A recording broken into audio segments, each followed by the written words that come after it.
I'm pleased to be showcasing a seasonal favorite on this installment of The Overlook Motel. Today's selection is a tense, fast-paced horror thriller with a plucky lead. I'm speaking, of course, of Olly Blackburn's Kristy. Kristy follows college student Justine, played by Haley Bennett of Swallow, as she makes the fateful decision to spend the Thanksgiving holiday alone in her dormitory.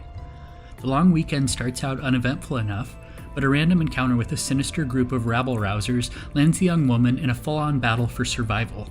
Justine is a smartly scripted and likable protagonist. She attends a prestigious university where most of her classmates appear to have been born with a silver spoon in their mouth. But Justine comes from no such privilege. She offsets the cost of her expensive education with work study and student aid, and she remains grounded amongst her peers. As such, she's likely to be relatable to anyone that doesn't come from tremendous wealth. In addition to establishing her as a grounded protagonist, Justine's lack of liquidity also finds her unable to afford a flight home for the Thanksgiving holiday. Instead, she is confined to her all but empty college campus for the long and stormy weekend.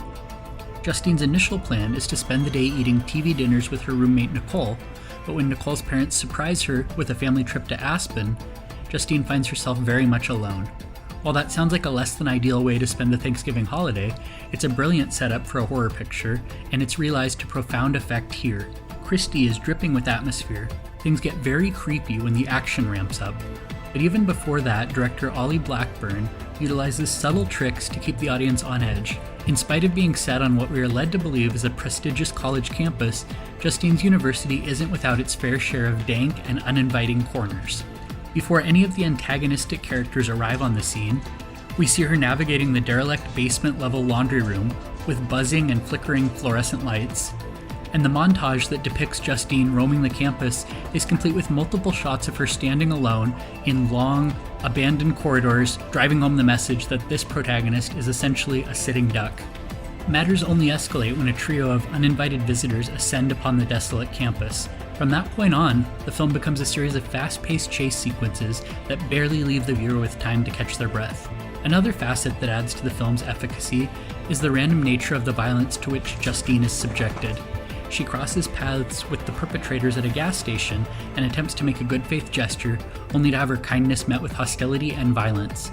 There's something inherently frightening about that because there's nearly no way to avoid the type of situation in which Justine finds herself. Plan as we might, one cannot always avoid the brand of random and unforeseen chaos that rains down upon this picture's protagonist. As for why this essential Thanksgiving horror film remains overlooked, it's no great mystery.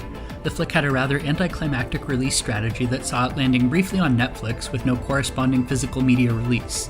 While it's now available to stream for free via YouTube, Vudu, Tubi, and Freevee, the film still has yet to get the physical media treatment in the States.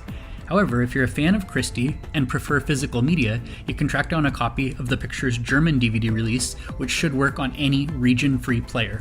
That's all for this installment. Thanks for checking into the Overlook Motel. If you're keen to chat more about underseen and underrated films, feel free to hit me up with your thoughts on Twitter @FunWithHorror.